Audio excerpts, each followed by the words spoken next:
Yes, you are in the right place at the right time. Guys, we are in the land down under today. We are all the way in Australia, and we have the awesome, superfluous. Is that a word? It may be. But don't try to steal my word now. I'm going to copyright it. Superfluous. Martha Mock, the super confidence coach. She's in the house with us. And I say to you, Martha Mock, good day, mate. Good day, mate. How are you doing today, Martha? I'm excellent. It's been a stupendous day. It's amazing. Well, wonderful. We're so glad you took time to come out here and hang out with us commoners for a little while. And we're going to play the promo, and we're going to be back with the super Martha Mock, guys. Hold for the promo video.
That's right. That's right. We've got Martha Mock with us today, the super confidence coach.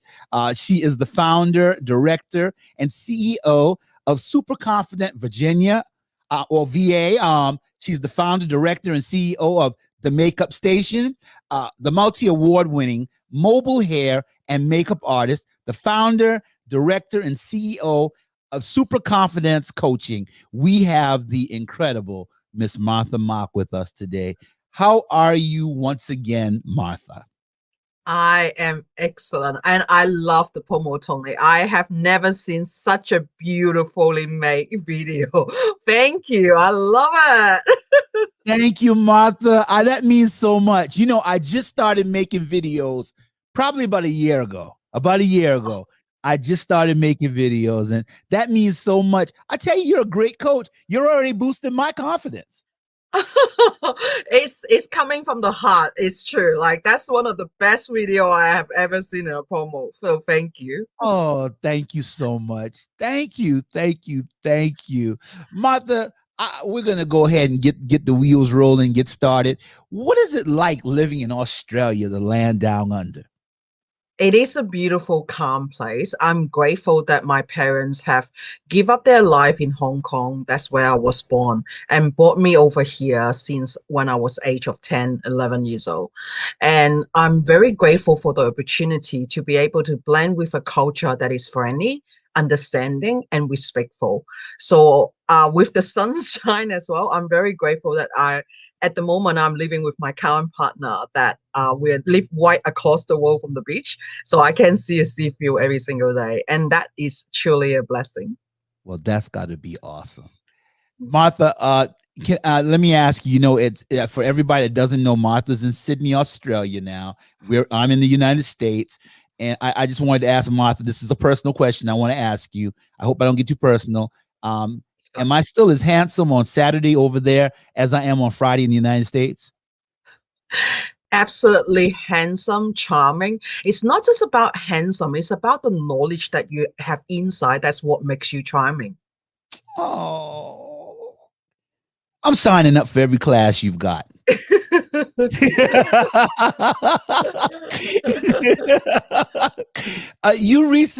Martha, you recently reached a milestone as being the top number 1% confidence coach, and you were featured in Yahoo Finance. Tell us a little bit about that.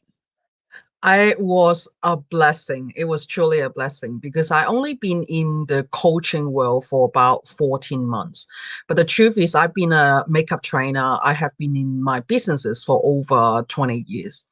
And to be able to shift from like everyone is heavily affected by COVID. In fact, in Sydney at the moment, we've been in lockdown for almost 11 weeks. So I haven't got a haircut for about 4 months now. It's going to that point that is like a little bit unmanageable, but it's all right. We get there. But even in saying that, that I was able to get in touch with a bunch of amazing people. And then I got contacted by Yahoo Finance. I'm like, wow, really? I was like preparing for the interview and everything. And I got it. And I could not believe that all my hard work that I have done, that who I was thinking that I wasn't good enough, that I was thinking that I was not worthy, because one of the things that my ex-husband used to tell me, that I was worthless. So that did hurt me a lot. It was the reason that I actually left him as well. That sentence, that worthless, it does carry on your shoulders a bit, and it does become a trigger. And the more success I become, the more that I feel like, hey, you know what? I am confident. I am worthy. And I have to give this credit to my partner as well. His name is Malcolm. Malcolm, he's amazing, amazing man. That he celebrates me, he adores me. And the main thing is he doesn't get threatened by my success. He's also a coach himself and a Navy. And he just support me and celebrate with me when I'm successful. I remember in my past relationship, every time I got more successful, the abuse actually got even worse. So for some of you who may not know, I come from a 19 years abusive marriage. So that was really, really tough. And the one thing that I could rely on was my career. My career was really good, but at home, I was completely rotten and alone. So that was a big journey for me, from coming from someone that who was told to shut up, put down your head and just do your work, to someone that like now that I can be talking to people just like Tony here, all the way across the other side of the world, and sharing the message that no woman should suffer in silence. Awesome.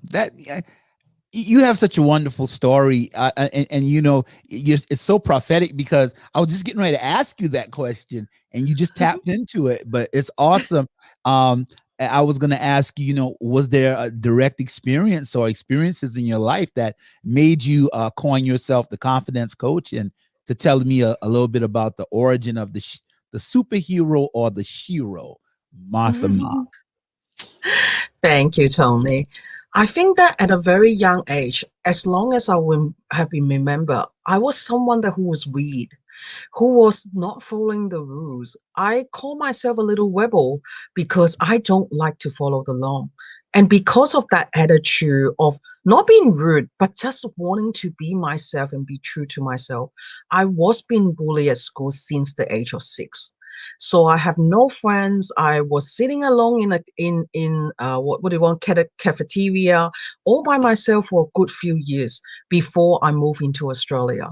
And when I was in Australia, the first bunch of group of friends that I had were eating together, and I still remember she said, "Wow, you eat too slow, so you eat like a cow." And that hurt me. And now that I eat really fast, so my nickname is actually called Queen of Speed. Okay, I'm fast at everything, and it is because of that you find other ways to do it. And even despite my bullying experience in my life, I believe that people are good, but still I don't know how to face it. So I become the greatest pretender. I become the greatest people pleaser because I want and crave for other people's acceptance. And I was working really hard in my life. I worked 2, 3 jobs. I had part-time jobs since the age of 13. So I was always very independent. And on my age of 21, I went to Hong Kong because I saved enough money and I had a 3 months holiday. And that's when I met my ex-husband. And because I was so lonely in my life and I kept everything to myself, my parents didn't know about my bullying. They don't know much about me. And I thought that, you know what, if I could only find a partner that would understand me, that would treat me right. And I thought, yeah, like, that's the best thing in the world. So guess what? I married the first guy that I dated. So, yeah, and that was when I was 21. 2.5 months later, we got married. And I thought that, you know what, I'm going to stay in Hong Kong for 3 years without any knowledge, without what I can do. But I just thought, you know what, me being me, I'll be able to find a way. And I did. I work in Hong Kong for 3 years. And from retail job, because that was what I was really good at since the age of 13, I went into a marketing job because I also got a marketing degree. And by the age of 21, I was able to become promoted by the company to be a supervisor of marketing when I was only age of 21. So I'm like, I've been there, done that. But the 3 years wasn't easy. My ex-husband used to be a player and he likes to go out all the time. And for someone who is so innocent and pure, and this is my first love, I thought that everything was my fault. I thought that I wasn't good enough.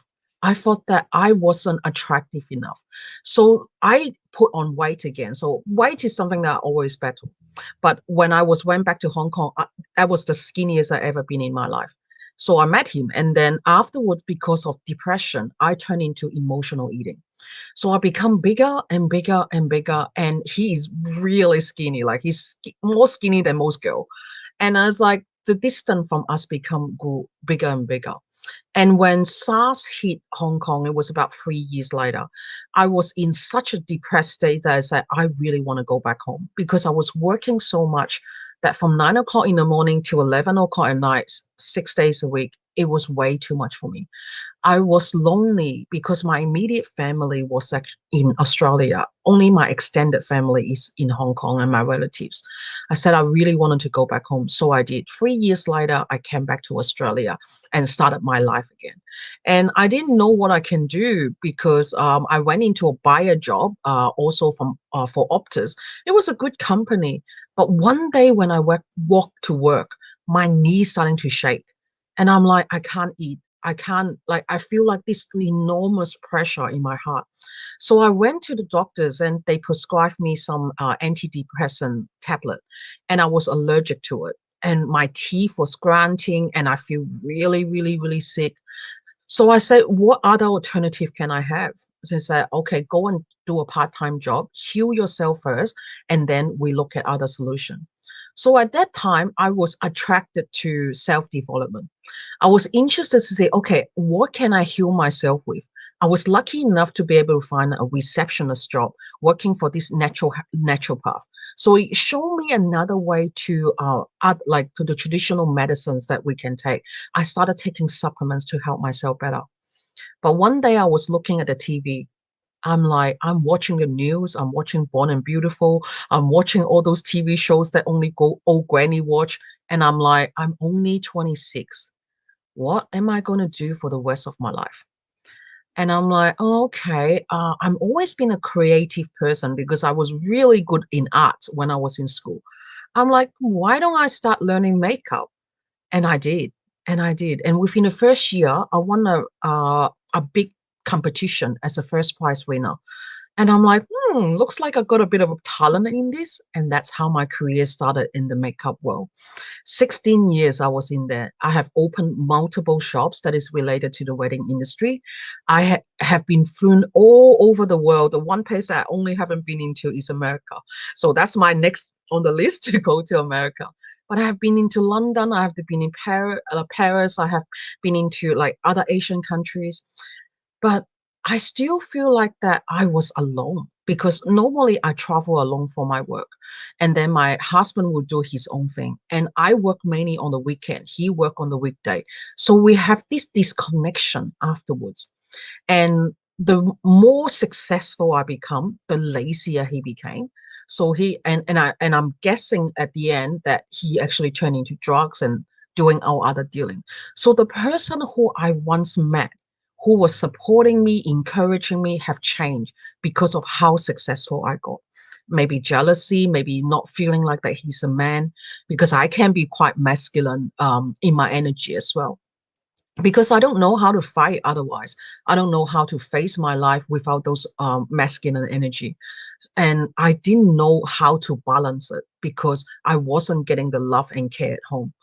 And that went for 19 years until the day that he really told me and I said, why are you treating me this way?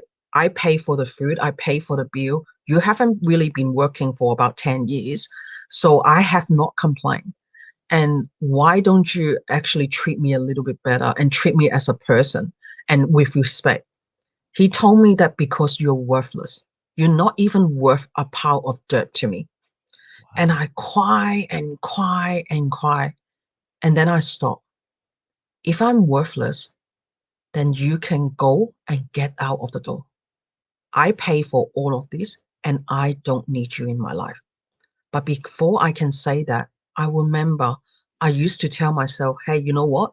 It's better off having a roommate than not having anyone else. There was no intimacy at all. We were literally housemates. We wasn't even sleeping in the same room for about 4 years before our divorce. But I was so scared. I was so scared of being alone.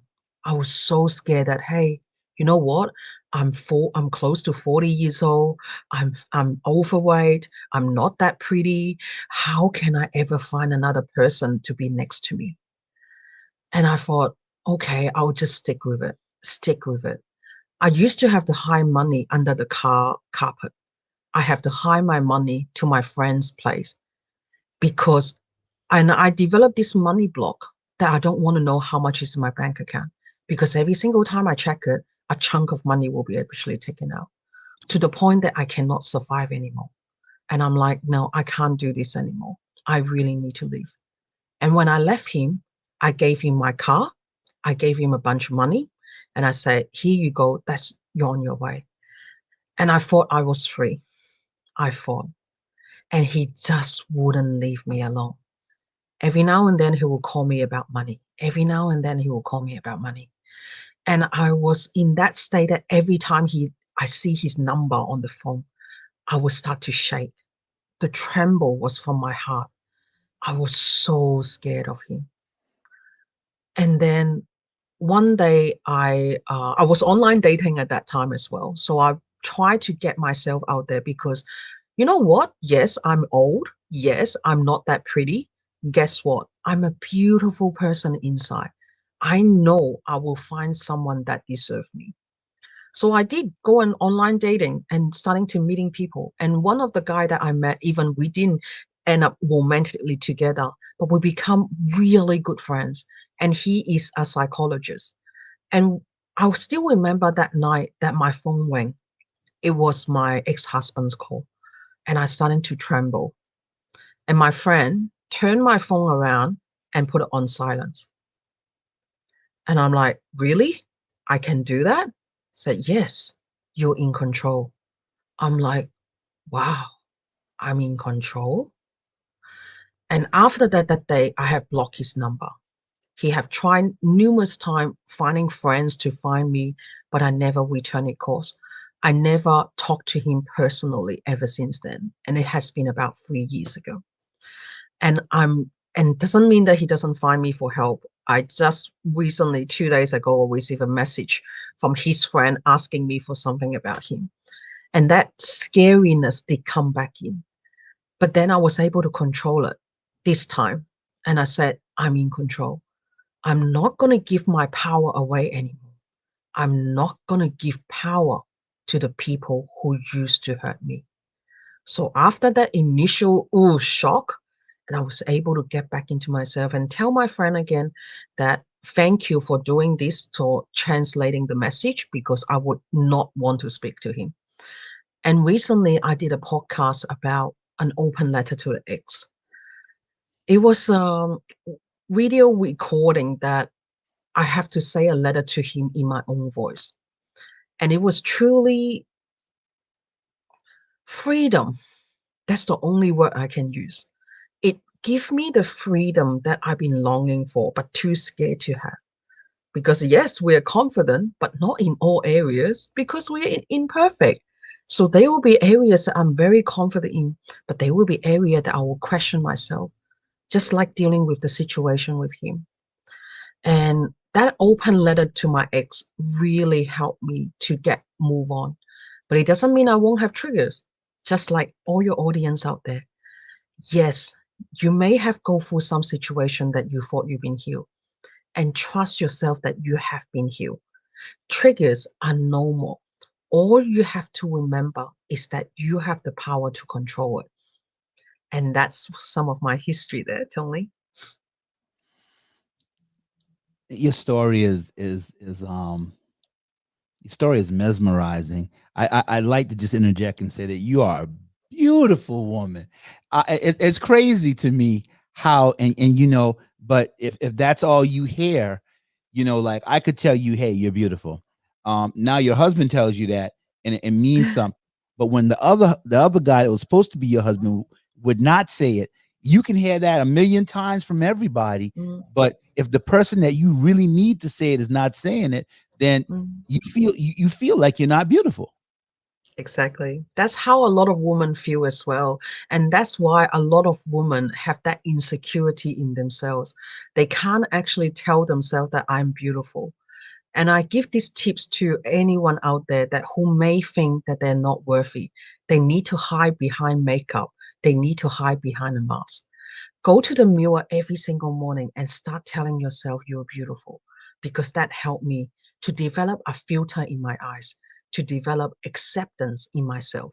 Yes, I have a pimple over here, like what here. Yes, like, my skin is not as good as a few days ago, but you know what? That's me.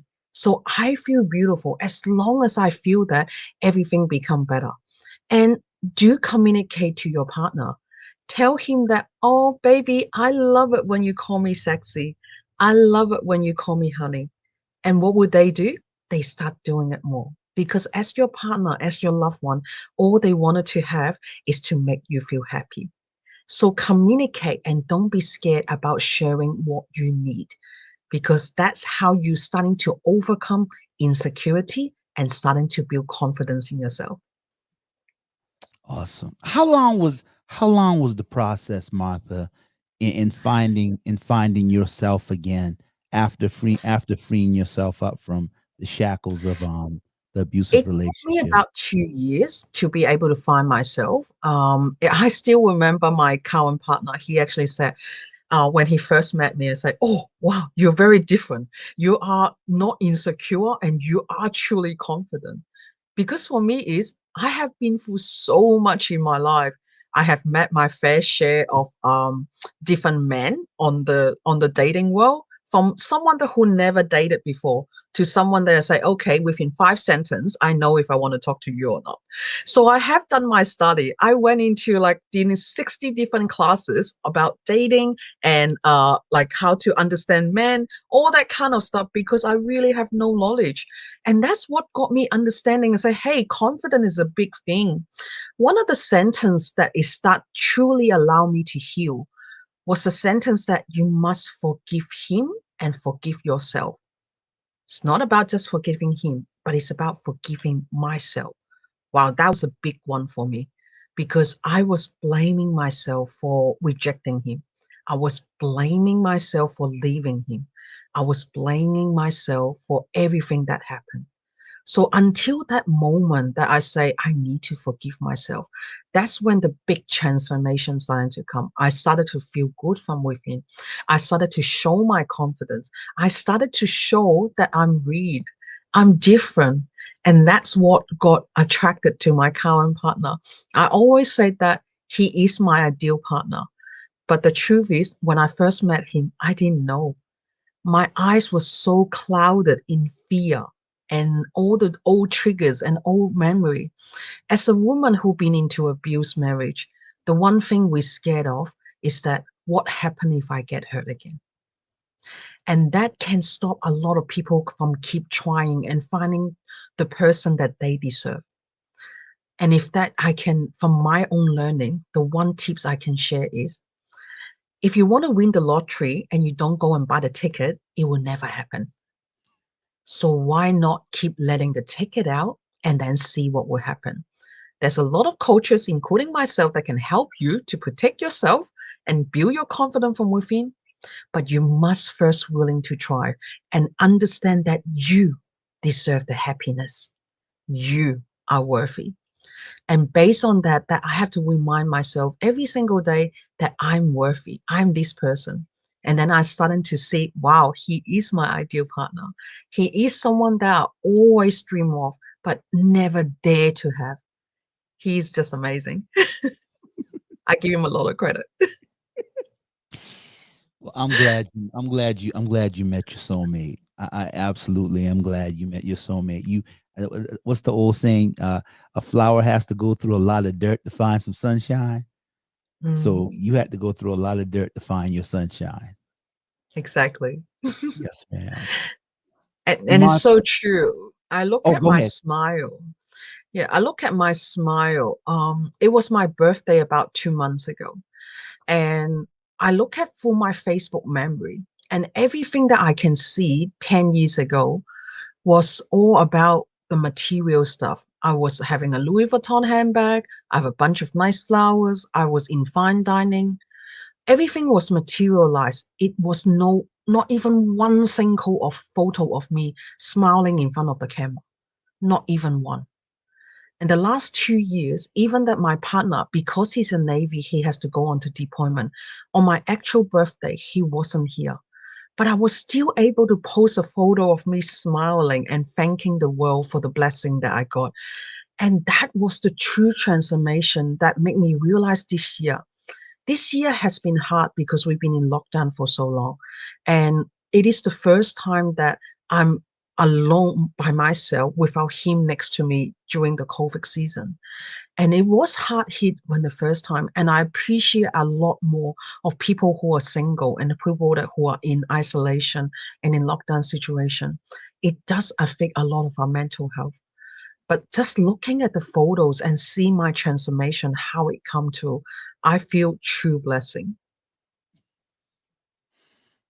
That just gives you warm, bubbly feeling inside. That's a true love story. It's a true love story, and it's a beautiful story. It definitely is. Martha, how important is confidence when it comes to success? Without confidence, even you are successful, you don't even realize you are. So what you're going to do, you're going to keep facing your fear and trying to run towards your goal. It's like, that's my goal there. I'm running that way. Yep, I'm going there. Every single step you take will be like, I'm not enough. I'm not worthy. I need to work harder. I'm still not confident enough. I need to work harder before I can go to my goal. Instead of looking towards your goal and say, wow, I'm excited to go in there. I have the confidence now to look into it with a smile. And then every single step that you're taking towards your goal will become an achievement. And that's how important it is, confidence. Okay, you have a society called the Super Confident Women's Society. Could you tell us a little bit about that?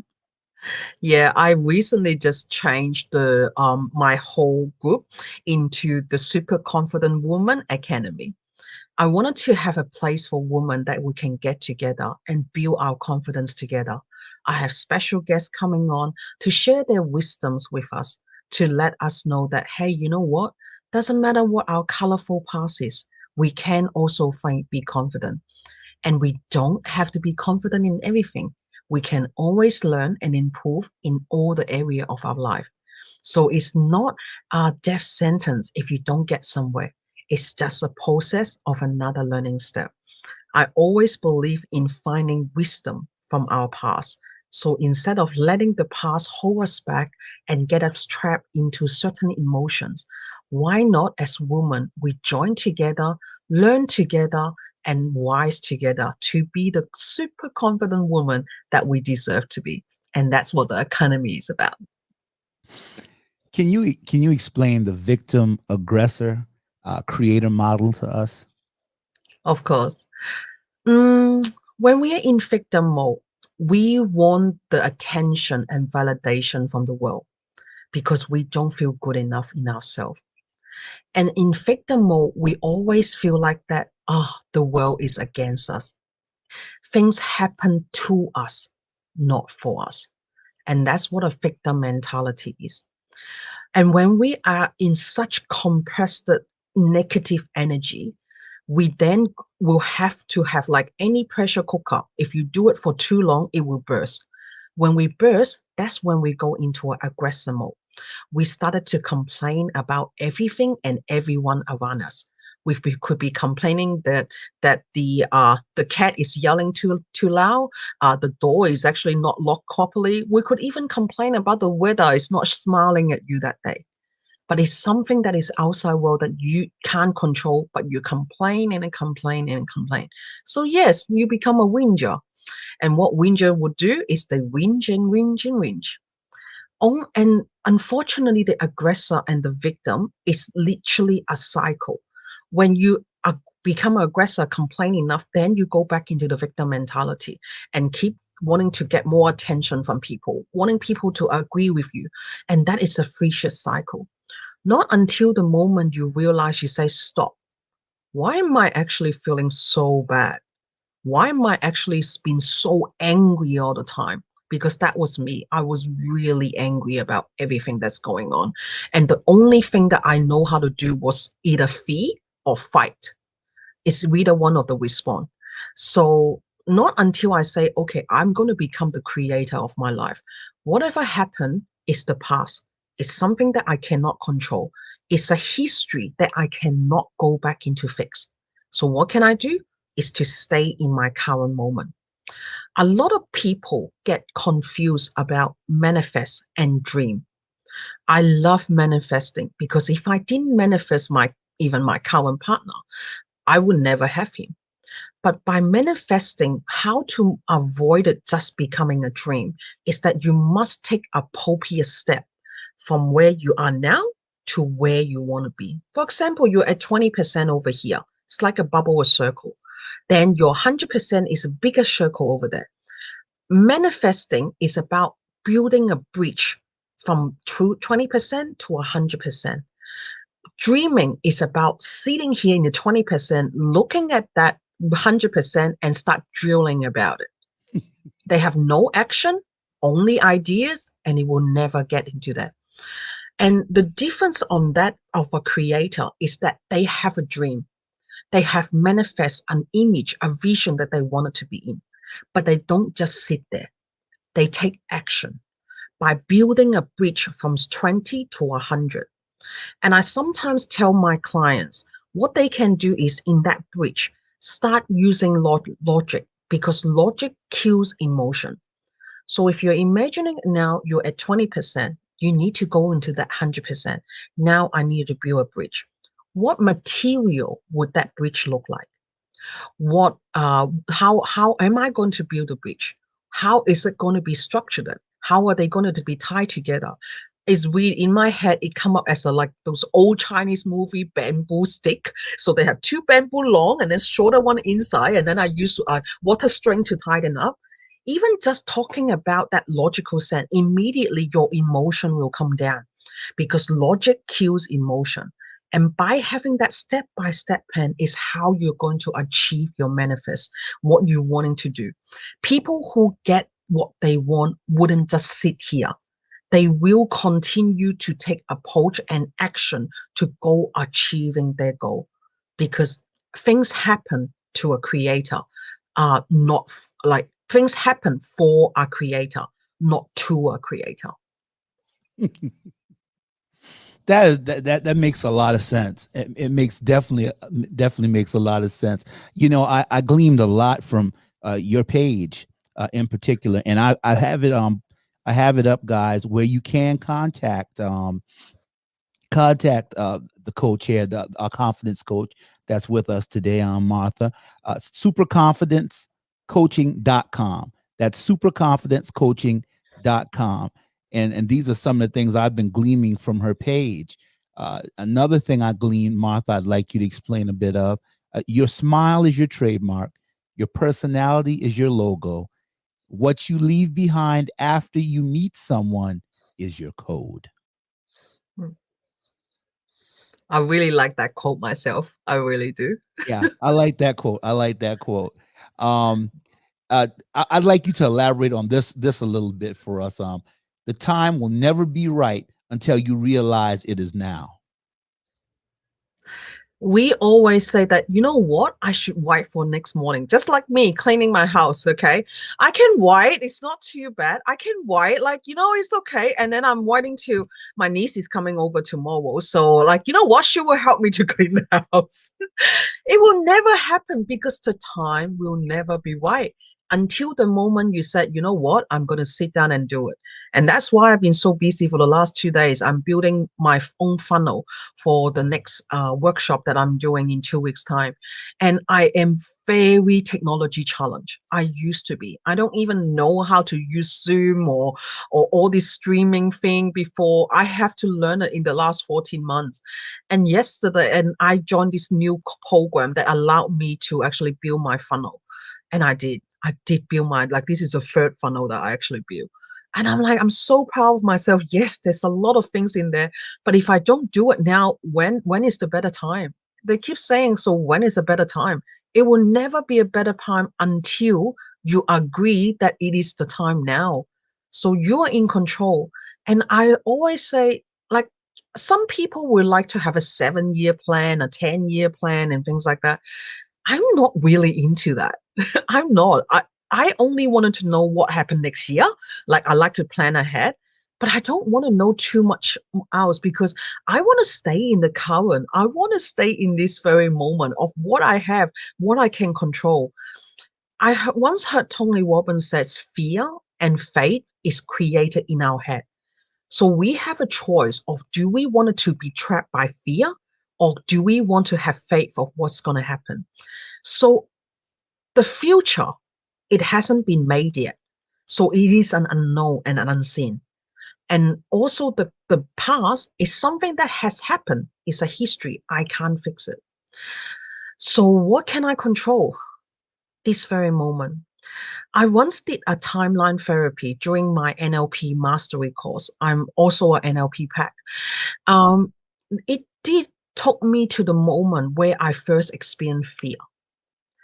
It was the moment when my dad used a knife to stab on my hand. And all I can remember was my vein was green and blue, and my blood was red. That was all I can remember. And that was the moment. I probably was only about 3 or 4 years old. And that was the first moment I experienced fear. I can't remember what even happened as well. But that have been carrying for me to my life is that I thought I fear my ex-husband, but no, he wasn't the first cause. The first cause was actually my father. So knowing that, with the timeline therapy, we went back to the history. And I remember the trainer said to me, what is the positive learning you can find from this? And I literally swear to her and I said, F off. Are you kidding me? My father just stabbed on me. Like, honestly speaking, like, how can you possibly find a positive learning from that? And she just had this very calm voice and say, keep trying. What is the positive learning you can get from that? So I start trying to cool down myself and start thinking, okay, what is the positive thing? Okay, I didn't kill him at that moment. uh, I didn't swear at him. Like I'm a better person now, and he's actually not so bad now. We have a good relationship together, and da da da da da da. The last thing I said was, I'm in control. Wow, that was my job right there, and I'm like, wow, I'm not in control of what happened then. I can't control what the future will be, but I can control my mind, my brain, my thinking, my vision, my mindset. What I'm thinking right now is what that matter. Immediately after that session, I text my partner because he was away on deployment at that time. And I said to him, baby, I find myself again. I'm finally in control again. He said, what's wrong? You're always in control. I said, no, baby.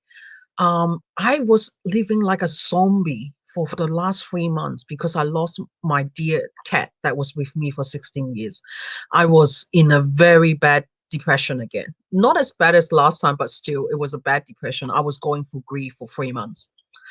And then at that time, I feel like I was feeling like a zombie. And after that moment of realization that I'm in control of my emotion, my mindset, my thinking, everything is in my control, I said to him, baby, I'm back.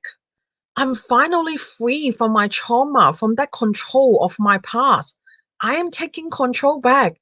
So please don't tell me controlling ever again, okay? I won't control you. You can do whatever you want, but I need to control myself.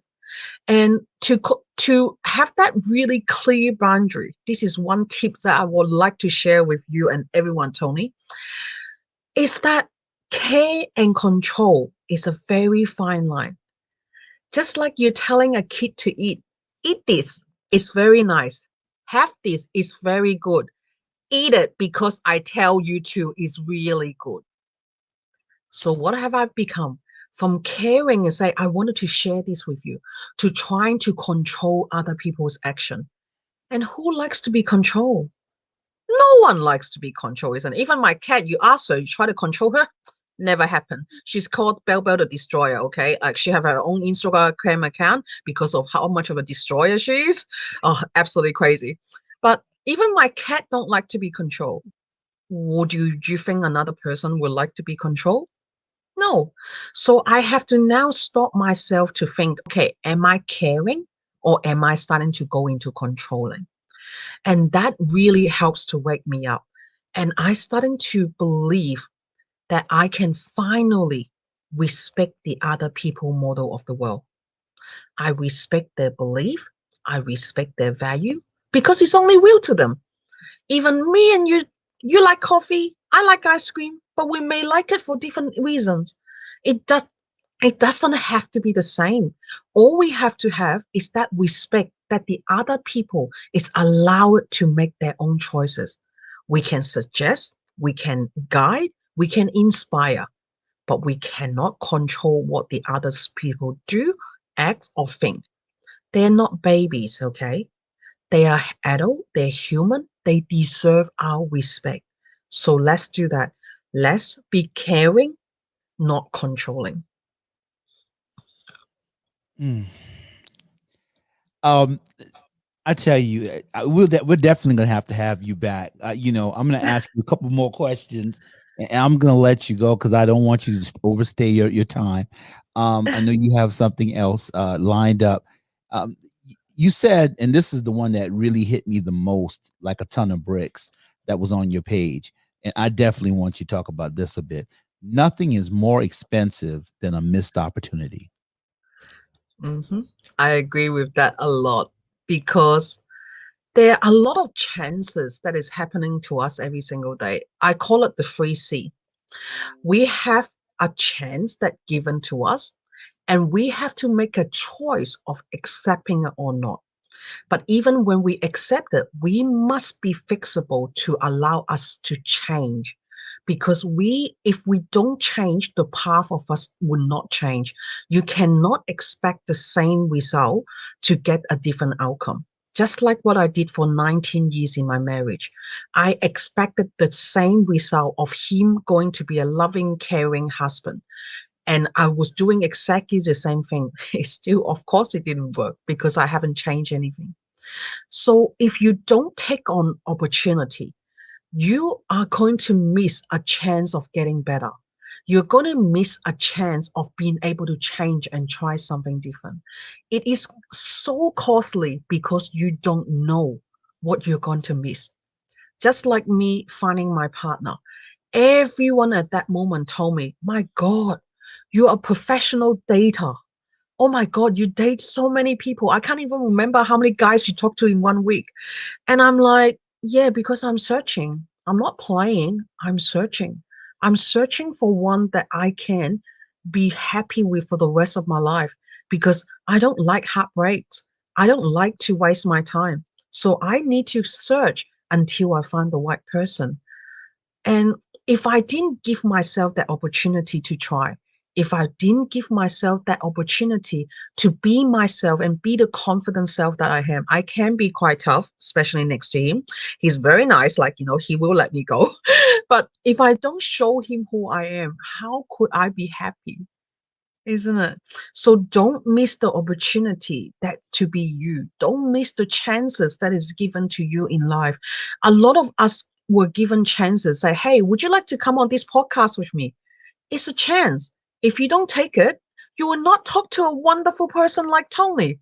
You will Oh, not be able to connect to your audience that is listening to you.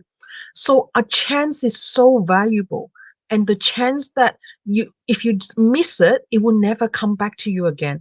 Don't think that, oh, yeah, you know what? There's next day. Next day may not come. We will not know what's going on the next minute. And that's the reason why I don't plan a lot, but I still make the most of what I have at this moment. So that's why remember every single chance that you miss, that you're giving up, you are missing the chance for you to develop you, to learn to be the better you, to learn a new skill, to learn a different outcome, and create your future the way that you want to be. your mantra, Martha, is that you empower women to break through all their barriers in life, love, and success, and you help create confident women. Mhm. What would you say about your mantra and about your journey so far? I am the perfect example of a confident mistake creator. I create shitloads of mistake in my life. I learn from my mistake and I got the wisdom from it. I'm no better than anyone else. I'm just one or two pages in front of you. And I like that because I don't need to be a high up hierarchy state that no one can approach me. I like to be down at everyone's vibration so I can have a talk. I can have a fun. I can have a laugh with you. I don't need to be better than you. I just want to be there for you and with you. And that's why that I say that I want to help women to get confidence in their life, relationship, and their career because they deserve to have the benefit and the joy of being confident. Ladies and gentlemen, Martha Mock, super confidence coach, founder, director, CEO of Super Confident VA, the founder and director of the Makeup Station, the multi award winning mobile hair and makeup artist, the founder, director, and CEO of Super Confidence Coaching. We are so glad that you came on our show today. It's been such a pleasure. Thank you, Tony, for having me. And thank you, audience, for listening. It's been wonderful. And I hope that you'll be coming back again soon. Guys, Loved it. reach out to her on superconfidencecoaching.com. She's an excellent coach and awesome. We had lots more questions to ask her, but we'll pick her brain on another day. And Martha, I thank you and I hope that you have a wonderful day. Thank you so much, Tony. It's been such a pleasure.